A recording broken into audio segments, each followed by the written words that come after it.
천사가 그 대접을 강과 물 근원에 쏟음에 피가 되더라. 내가 들으니 물을 차지한 천사가 이르되 전에도 계셨고 지금도 계신 거룩하신 이여 이렇게 심판하시니 의로우시도다. 그들이 성도들과 선지자들의 피를 흘렸으므로 그들에게 피를 마시게 하신 것이 합당하니이다 하더라. 또 내가 들으니 제단이 말하기를 그러하다 주 하나님 곧 전능하신 이시여 심판하시는 것이 참되시고 의로우시도다 하더라. 아멘. 우리가 드라마를 보고 즐길 때요, 어떤 것들은 결말을 미리 알면서도 볼 때가 있어요. 이게 이렇게 흘러가서 결국은 이렇게 끝난다 하는 것을 아는데도요, 그래도 그것을 본단 말이죠. 결말을 다 아는데도 드라마를 끝까지 봐요. 근데 드라마들이 다 그렇잖아요. 대체로 뻔한 줄거리들을 갖고 있어요. 우리가 즐겁게 볼 만한, 우리가 혹 빠질 만한 그런 스토리를 가지고 있는데요. 보면은 처음부터 끝까지 즐거운 이야기로만 채워져 있진 않아요. 거기에는 나쁜 놈들이 항상 나오죠.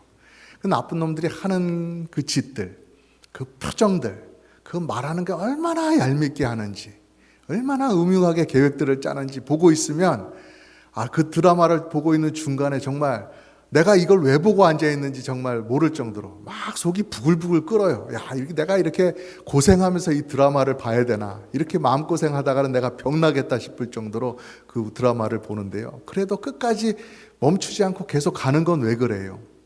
끝에까지 가면 이제 달라질 걸 알기 때문에 그렇죠. 착한 주인공은 이제 회복을 받고 이제 공평하게 심판을 받아서 이제 자기의 의로움이 드러나고, 나쁜 놈들은 그에 합당한 처벌을 받게 된다. 그들은 망하게 된다. 이런 것들이 결국 끝에 나오니까, 해피엔딩으로 이렇게 마무리가 지어지니까, 그때 가서 마지막 그 순간, 그 한순간 바라보면서 맞아, 바로 이거야, 그래 속 시원하네 하는 그 순간, 그것 때문에 우리는 그 드라마의 그 중간에 한참 오랫동안 마음을 졸이면서 애타면서 기다리는 것 아니겠어요? 계속해서 그렇게 본단 말이죠. 우리의 인생도 비슷한 면이 있는 것 같습니다. 살다 보면 왜 그렇게 많은 내 마음과 다르고 또 이렇게 나쁜 짓 하는 그런 악인들을 왜 그렇게 많이 만나는지 모르겠어요. 근데 보면은 그 사람들이 잘 되는 것 같아요. 막 승승장구하는 것 같고 계획한 대로 다 잘 되고 잘 살아가는 것만 같아요. 나는 믿음 지키고 살려고 하고, 또 교회에서 충성 봉사하시는 그런 분들 보면 뭐 여러 가지 어려움을 자주 겪는 그런 것들을 또 본단 말이죠. 그런 것들을 보면서 우리의 마음속에 계속해서 쌓이는 그런 질문들이 있어요. 하나님은 공의의 하나님, 바르게 되는 것을 원하시는 하나님이신데 왜 세상은 이 모양일까? 왜 내 주변과 나의 삶은 이 모양일까? 하나님의 정의가 언제나 실현이 될까 하는 그런 생각을 늘 하게 되는 것입니다. 근데 오늘 우리가 읽은 요한계시록의 말씀은 이러한 우리들의 이 간절한 바람, 또 안타까운 이런 마음들에 대해서 대답을 주시는 그러한 내용이 되어 있어요. 우리 4절 말씀을 보면은요, 하나님의 진노를 가득 담은 세 번째 대접이 이제 쏟아지는 것을 볼 수 있어요. 그런데 그것이 어디에 쏟아지느냐? 셋째 천사가 그 대접을 강과 물 근원에 쏟음에 피가 되더라. 첫 번째 대접은 땅에 쏟았고 두 번째 대접은 바다에 쏟았다면, 이 셋째 대접은 강과 물 근원에 쏟았다, 이렇게 말씀을 하세요. 강과 물 근원, 물 근원이라 그러면 어떤 샘, 물 솟아나오는 그런 곳을 말하는 거겠죠. 우리 사람들은 계속해서 물을 마셔야 됩니다. 물을 마시지 않으면 3일 이상도 잘 버티기 어려워요. 많은 어떤 동네에서 물이 끊어졌는데 일주일 동안 물이 끊어졌다 하면은 아주 난리가 나는 거겠죠. 숨 쉬는 공기가 우리에게 필요한 것이고, 그것이 어디에나 있는 것처럼 물도 당연히 있어야 되는 것이고 당연히 마셔야 되는 것이고 우리에게 반드시 필요한 것이기 때문에 우리는 그것을 누리고 있고, 또 누리면서 그것이 그렇게 절박하게 우리에게 반드시 필요하다는 그런 사실은 때때로는 또 의식하지조차 않고 그렇게 살아가기도 하는데요. 근데 하나님께서 이 강물과 물 근원을 피로 바꾸신다. 그렇게 말씀하셔요. 그것이 하나님의 심판이다. 그렇게 말씀하시는데 그 뜻이 무엇일까요? 이 장면은 출애굽기에 나오는 첫 번째 재앙과 관련이 있는 거예요. 하나님께서 이집트를 치실 때 먼저 나일강의 그 강물을 피로 변하게 하셨어요. 왜 그렇게 하셨을까? 당시에 이집트는 나일강 그 물줄기를 가장 그 풍요의 근원으로 그렇게 붙잡고 살았거든요. 강물이 넘쳐서 그 강 바닥에 있었던 그 비옥한 흙을 그 강 주변의 밭으로 이렇게 뿌려주고 지나가게 되면 그 흙을 통해서 양분을 식물이 얻게 되고 농사가 잘 되었던 거예요. 따로 비료를 만들고 엄청난 비료를 뿌려대고 그러지 않아도 그냥 나일 강물만 한번 범람해서 지나가고 나면 그 양분이 되는 흙들이 자연적으로 두텁게 깔리는 그러한 모습이었어요. 그러니까 이집트는 풍성하게 농사를 잘 짓고 많은 소득을 거둬서 잘 먹고 살 수가 있었던 거예요. 그러니까 이집트 백성들에게 나일강이라고 하는 것은 우리 한국에도 한강이 있듯이 그냥 물을 떠마실 수 있는 곳, 배가 지나갈 수 있는 곳, 그냥 물이다, 물놀이를 할 수 있는 이런 정도가 아니라 그 농사를 짓게 해줄 수 있는 그런 고마운 강이다. 그런데 고마움의 정도를 넘어서서 이거 우리 이집트에 이거 없으면 안 된다. 이 나일강 때문에 우리가 이렇게 풍족하게 먹고 살 수 있는 것이다. 그러니까 이 나일강은 신과 같은 존재다 라고 하면서 거기에 의지했던 거예요. 그냥 좋은 강, 있어서 유익한 강 정도가 아니라 그것을 신과 같은 존재로 떠받들여 줬던 거예요. 그러니까 출애굽기에서 하나님께서 나일강을 그렇게 변하게 하신 것은 그 나일강의 혜택을 받지 못하도록 그렇게 막으신 것은 평소에 그들이 신처럼 의지하던 그런 대상이 실상은 그런 존재가 아니다 라고 하는 사실을 깨달을 수 있도록 그 나일강을 치셨다 하는 것이죠. 너희가 의지하고 붙들고 있는 것이 정말 너희에게 생명을 줄 수 있느냐? 제대로 봐라 하면서 그것을 치신 것이었어요. 마찬가지로 요한계시록에서 나오는 하나님의 이 마지막 날의 심판도 마찬가지라는 것입니다. 하나님을 의지하지 않고 하나님을 생명의 근원으로 바라보지 못하고 이 세상에 있는 것들, 많은 강물이 있어서 많은 샘이 있어서 그것으로 우리가 살고 있지, 그것만 있으면 돼 라고 생각하고 거기에다가 그 삶과 인생과 풍요함을 모든 것을 다 걸고 그렇게 살아가는 사람들에게, 그렇게 착각하고 있는 사람들에게 하나님께서 크게 한 방을 먹이시는 거예요. 정신 차려라, 제대로 봐라 하면서 너희들의 잘못된 것이 결국 이렇게 드러난다라고 하면서 그것을 치시는 것입니다. 하나님 없어도 우리에게 이것만 있으면 됩니다. 우리는 이 기반 위에서 살아갈 수 있습니다 라고 주장하던 그 주장이 옳지 않았음을 하나님께서 드러내시는 것이죠. 너희들의 생각은 거짓된 것이었다. 너희들의 주장은 잘못된 것이었다라고 드러내신다라는 것입니다. 그렇기 때문에 5절, 6절을 보면 천사가 이렇게 되는 하나님의 심판을 바라보면서 어떻게 말합니까?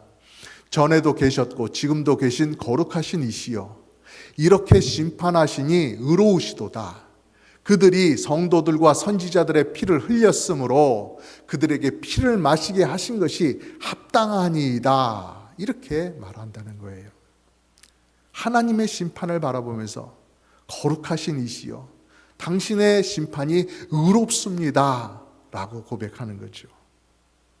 그러니까 하나님의 심판이라는 것이 어떤 대상을 향해서 단지 벌을 내리고 끝난다 이런 것들이 아니라 이 하나님께서 어떤 분이시다라는 것과 관련하여서 그러므로 그분의 심판이 어떠하다. 그냥 그 심판 자체만 보는 것이 아니라 이 심판을 누가 행하고 있느냐, 그 심판을 내리는 하나님의 속성, 그것을 바라보면서 그렇기 때문에 하나님의 심판이라고 하는 이 결과가 의로운 것이다 라고 하는 사실을 말하고 있는 거예요. 하나님은 사랑의 하나님이시죠. 참고 참아주시고 기회를 주시고 또 깨닫게 하시고 돌이키려고 하나님께서는 많은 일들을 하셔요.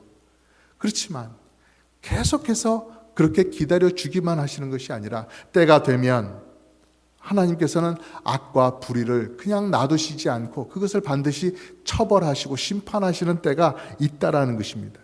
그것을 하실 때의 그분의 모습이 의롭다. 왜냐하면 그분은 거룩하신 분이시기 때문에 의롭게 심판을 하실 수밖에 없다.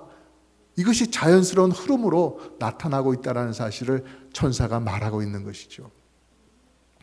우리가 이렇게 생각해 보면 이해가 쉬울 거예요.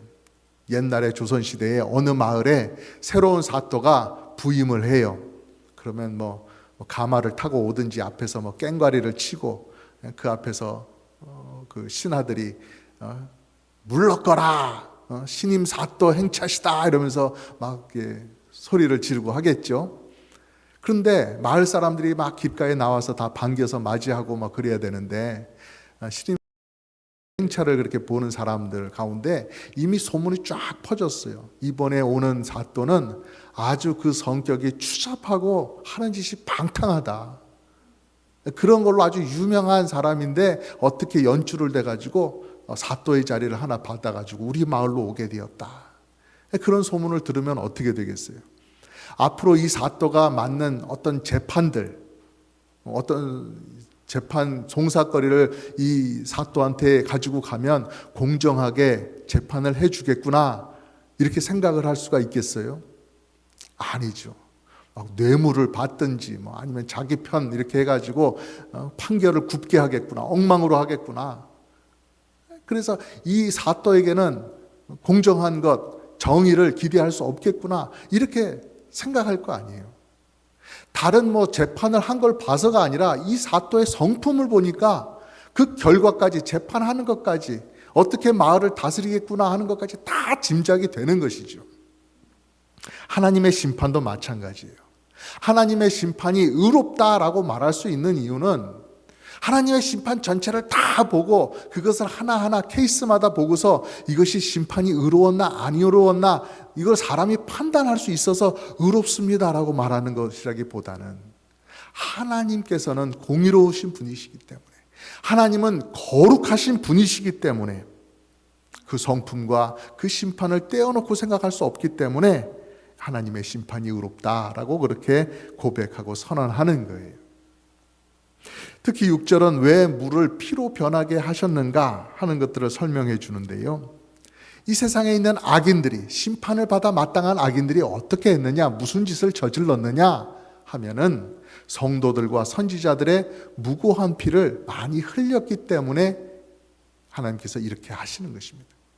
죄가 없는데 괜히 그들의 마음에 성도들과 선지자들을 미워해서 괜히 그들을 죽이고 피를 흘리게 만들었다라는 것이에요. 그렇기 때문에 하나님의 심판이라고 하는 것은 이 땅에 흘려진 성도들과 선지자들의 그 피에 대한 하나님의 공의로우신 가품이라고 하는 것이죠.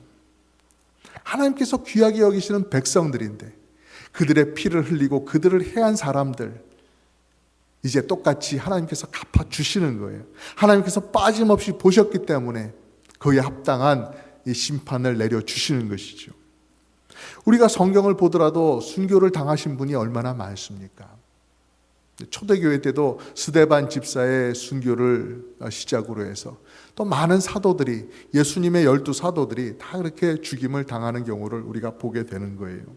또 교회의 전통 가운데 소식으로 그렇게 전해지기도 하고요. 야고보 사도가 목베임을 당해 죽었다. 그리고 요한 사도가 마지막까지 살아남아 있는데 그 앞에 다른 사도들도 다 십자가에 거꾸로 달려 돌아가셨다든지 톱에 썰려서 돌아가셨다든지 목베임 참수형을 당하셨다든지 하는 그런 이야기들이 교회의 역사 가운데 남아 있는 거예요. 초대교회 시절만이 아니죠. 오늘날에도 세계 각지에서는 신앙 때문에 예수 그리스도를 믿다가 순교하시는 분들이 아직도 얼마나 많은지 몰라요. 세계 곳곳에서 그런 일들이 자행되고 있는 거예요. 그럴 때 하나님께서는 그 피를 보신다는 것입니다. 성도의 피가 이 땅에 흘려지는 것을 보고 계시는 거예요.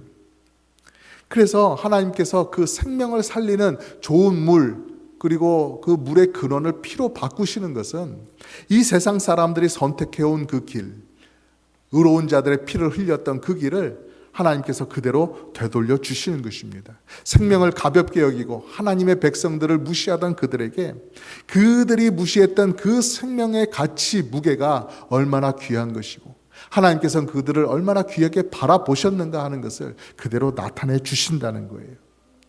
하나님의 심판이라고 하는 것은 아무나 당해라 하면서 눈 감고 그냥 막 뿌리듯이, 비가 오듯이, 눈이 내리듯이 그렇게 그냥 아무에게나 주시는 것이 아니에요. 심판하실 대상을 정확히 한정하시고 또 그 내용 또한 하나님께서 정하셔서 그렇게 심판을 하시는 것이죠. 인간들이 저질러 온 그 죄의 성격, 그것과 맞닿아 있는 거예요. 아무렇게나 그냥 아무에게나 하는 그런 심판이 아니라는 것이죠. 하나님께서는 그 창세기를 통해서 가인이 아벨을 쳐 죽였을 때에도 하나님께서는 그것을 보고 계셨어요. 창세기 4장 10절에 네 아우의 핏소리가 땅에서부터 내게 호소하고 있다라고 그렇게 말씀하시잖아요. 이 진리를, 하나님은 이런 분이시다 하는 이 진리를 마지막 때의 심판을 통해서 이 요한계시록은 다시 우리에게 보여주고 계시는 거예요. 거룩하신 하나님께서 참고 또 참으셨는데 마지막에는 이렇게 공의의 응답으로서 심판을 내리실 것이다 하는 것이죠. 그런데 7절에서는 또 하나의 목소리가 들립니다. 또 내가 들으니 제단이 말하기를 그러하다 주 하나님 곧 전능하신 이시여 심판하시는 것이 참되시고 의로우시도다 하는 목소리가 들려옵니다. 앞에서는 천사가 하나님의 심판이 의롭다고 먼저 선언했어요. 근데 지금은 어디서 소리가 들려와요? 제단에서 소리가 들려오고 있는 거예요. 왜 이렇게 두 번의 음성을 기록하고 있는 걸까요? 천사와 제단의 소리. 성경에서 어떤 법정에서의 증언이라고 하는 것, 올바른 증언이라고 하는 것은 최소한 2명의 증인을 요구한다. 그런 것이 있잖아요. 어떤 한 사람의 주장대로가 아니라 2 이상의 증언이 있어야 그것을 올바른 증언으로 우리가 인정할 수 있겠다 하는 것처럼 여기서의 말씀도 그런 거예요. 천사의 말만이 아니라 이 제단에서 울려나오는 이 소리를 통해서 하나님의 심판은 이렇게까지나 의로우신 것이다. 그것이 확실하다라고 하는 사실을 알려주시는 것이죠. 입증하시는 거예요. 천사의 입으로 한 번, 그리고 제단으로 한 번. 하나님의 심판이 충분한 근거가 있다라고 하는 사실을 알려주는 거예요. 제단이 말한다라고 하는 것은 왜 제단일까요? 그러면 하필이면 제단은 여러 가지 희생 제물들이 피를 흘리고 거기서 태워지던 그러한 장소이지요. 하나님 앞에 올려지던 그런 희생의 제물의 장소, 그것이 제단인데요. 근데 그런 제단에서 성도들 그리고 선지자들이 많은 흘린 피가 있었는데 그것이 제단에서 드려지는 희생 제물처럼 하나님 앞에 올려졌다라는 거예요. 하나님께서 귀하게 여기시는 그 백성들의 삶, 그들의 인생과 그 피가 하나님 앞에 바쳐진 것처럼. 그래서 요한계시록 6장에 보면 많은 순교자들의 영혼이 어디에서 부르짖는다고 했어요? 제단 아래에서 부르짖는다고 했어요. 그들의 피가 그 희생제물처럼 그렇게 흘려졌기 때문에, 하나님께 그렇게 드려졌기 때문에 그렇게 된 것이죠. 그때는 뭐라고 부르짖었어요? 거룩하고 참되신 주여, 어느 때까지이니까 저희들의 이 억울한 사정을 언제까지 풀어주지 아니하시겠습니까? 하고 그들 그 요한계시록 6장에서는 부르짖는 음성이었어요. 근데 여기서는 어때요? 요한계시록 오늘 말씀에 오니까 더 이상 어느 때까지입니까? 라고 호소하지 않아요. 하나님의 심판이 이루어지고 있기 때문에 이제는 그렇게 호소하지 않죠. 하나님의 의로운 심판을 보면서 성도들은 가슴이 후련할 거예요. 그래, 바로 이 순간을 기다렸다. 하나님의 심판이 우리를 후련하게 해주시는구나. 우리의 피가 헛되지 않았음을 이렇게 드러내 주시는구나. 그런 것이죠. 제단이 말을 하고 있다라는 것은 순교자들의 피가 헛되지 않았다라는 거예요. 그들이 그냥 피를 흘리고 죽은 것이 아니라 하나님께서 그것들을 보시고 그 피를 인정하신다는 거예요. 우리도 교회를 다닐 때 신앙만으로, 신앙 때문에 억울한 일을 당할 때가 있어요. 정직하게 믿음 따라서 행했는데 손해볼 때가 있고 무시를 당할 때가 있고 또 불편한 사람으로 낙인 찍힐 때가 있어요. 저도 목회를 오래 한 것은 아니지만 그래도 목사라는 위치에 있다 보니까 답답한 경우를 당하는 경우가 있긴 있었어요. 여러분들도 많이 그런 경우가 있겠죠. 그런데 우리가 중요한 것은 그런 모든 일들이 하나님 앞에서 기억된다라고 하는 사실이지요. 우리가 그것을 참고 믿음으로 버텨낸 순간들이 하나님 앞에서 결코 사라지지 않는다라는 사실이에요. 하나님은 빠짐없이 다 기억하고 계세요. 그렇기 때문에 우리는 그 하나님께서 기억하여 주실 것을 바라보면서 견뎌낼 수가 있는 것이죠. 당장 내 눈앞에서 정의가 이루어지지 않는 것 같아도 우리는 마지막 날을 바라보면서 견뎌나갈 수가 있는 것입니다. 우리는 다 알지 못하고 우리는 다 보지 못하지만 하나님은 이미 다 보고 계시고 다 알고 계신다. 그리고 그것으로 전부가 아니라 반드시 심판으로 응답해 주실 것이다 하는 것을 우리는 믿고 나가야 할 것입니다. 그렇기 때문에 우리가 믿음 생활하면서 이 여러 가지 이제 부조리하고 맞지 않는 불의한 것들, 그런 것들을 우리가 참아내는 것, 그것은 포기하는 게 아니에요. 아유, 될 대로 되라지. 뭐 이런 일이 한두 번이야 하면서 포기하는 게 아니에요. 판단을 하나님께 맡기는 것입니다. 내가 하는 것이 아니라 마지막 날 하나님의 심판을 나는 바라보며 그 하나님의 손에 맡깁니다 하는 것이죠. 하나님을 의지하는 거예요. 내가 어설프게 판단하고 내가 어설프게 바로 잡는 것이 아니라 하나님께 맡기는 것입니다. 그 선택을 우리가 해 나가는 거예요. 정의로운 것, 공의, 이런 것들을 우리가 포기하지 않아요. 그러나 내가 이루는 것이 아니라 하나님께서 이루실 것을 우리가 바라보며 기도하는 것이에요. 그렇기 때문에 하루하루 살아갈 때에 마음속에 쌓이는 억울함, 분노, 어떻게 주체하지 못해서 내 마음속에 병이 되고 막 힘들게 그렇게 되지 않았으면 좋겠습니다. 그것을 하나님께 맡기시길 바랍니다. 보이지 않는 자리에서도 하나님께서 이미 기억하고 계셔. 나는 잊어버릴지라도 하나님은 잊지 아니하실 거야. 그 사실을 기억하면서 살아가시기를 부탁드립니다.